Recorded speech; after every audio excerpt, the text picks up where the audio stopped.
అందరికీ నమస్కారం. ఈరోజు మన ఎలక్షన్ జరిగినాయి. అందరికంటే ఆంధ్ర రాష్ట్ర ప్రజలు అదృష్టవంతులు. ఎందుకంటే ఈరోజు మన ఎంపీలు ఎవరు గెలిచినారో రాష్ట్రంలో వాళ్ళే ఈరోజు సెంట్రల్ గవర్నమెంట్ ఫామ్ చేయాలంటే కీలక పాత్ర పోషిస్తున్నారు. వీళ్ళు ఎవరికి ఓటు వేస్తే ఆ గవర్నమెంట్ అలా స్థిరపడే అవకాశం ఉంది.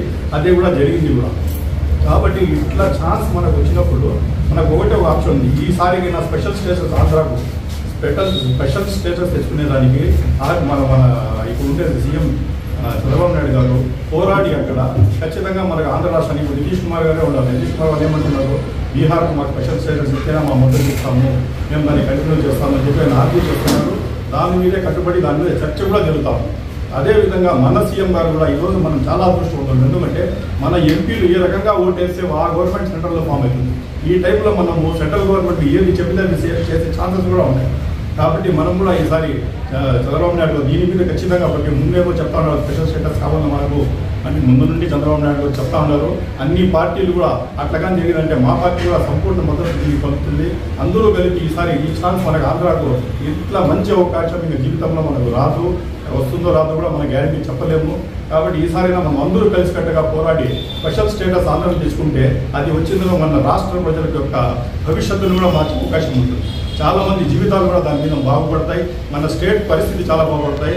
ఈ టైంలో అయినా సరే అందరూ కలిసికట్టుగా పోరాడి స్పెషల్ స్టేటస్ మన ఆంధ్ర రాష్ట్రానికి తెచ్చుకోవాలా. అది కాకుండా సూపర్ 6 అని చెప్పి మేనిఫెస్టో ఇచ్చినారు. దాని మీద కట్టుబడి ఏ రకంగా దానికి పాటించాలని చెప్పి అది చూడకుండా, అది కాకుండా రెడ్ బుక్ ఏముందో దానికి ఒక బైబుల్ గానో చూసుకుని రెడ్ బుక్ మీద ఆధారపడి అందరి మీద కక్ష సాధింపు చర్యలు చేస్తూ ఉన్నారు. దానికన్నీ విడనాడి ఖచ్చితంగా సూపర్ 6 ఏది మీరు చెప్పినారో అవన్నీ మీరు పాటించి సూపర్ 6 ఫస్ట్ వాళ్ళు ఇప్పుడు తల్లికి వందనం అనే స్కీమ్ కూడా ఉంది. దానికి కూడా చాలా వరకు అప్రూవల్ ఉన్నాయి.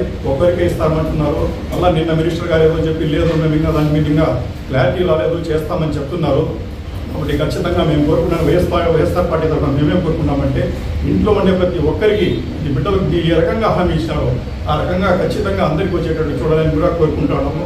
కాబట్టి ఇంకా రాబోయే దినాల్లో ఇంకా సీఎం జగన్మోహన్ రెడ్డి గారి మీద పాత కేసులు కక్ష పెట్టుకుని అదే రెడ్ బుక్ ఆధారంగా రకరకాల కేసులు పెట్టేసి రకరకాలుగా ఆయన ఇరికించాలా చేయాలని చెప్పి ఆ తద్వారా వైఎస్ఆర్ పార్టీని అస్థిరపరచాలనే ఉద్దేశంతో రకరకాల కేసులు పెట్టేదాన్ని చూస్తున్నారు. ఇవన్నీ విడనాడి సూపర్ 6 మీద కాన్సన్ట్రేట్ చేసి మన ఆంధ్ర రాష్ట్రాన్ని ఏ రకంగా మనము డెవలప్ చేసుకోవాలా, ఏ రకంగా చేయాలని చెప్పి ముందుకు వెళ్తే మా పార్టీ కూడా మీకు సపోర్ట్ ఇస్తుంది. ఖచ్చితంగా మన అందరూ కలిసి మన రాష్ట్రాన్ని ఈసారి ముందుకు తీసుకొని పోవాలా. ఎస్పెషల్లీ స్పెషల్ స్టేటస్ కాన్సన్ట్రేట్ చేసి దీని మీద చేయాలని చెప్పి ఈ సభాగంగా తెలియజేస్తున్నాం.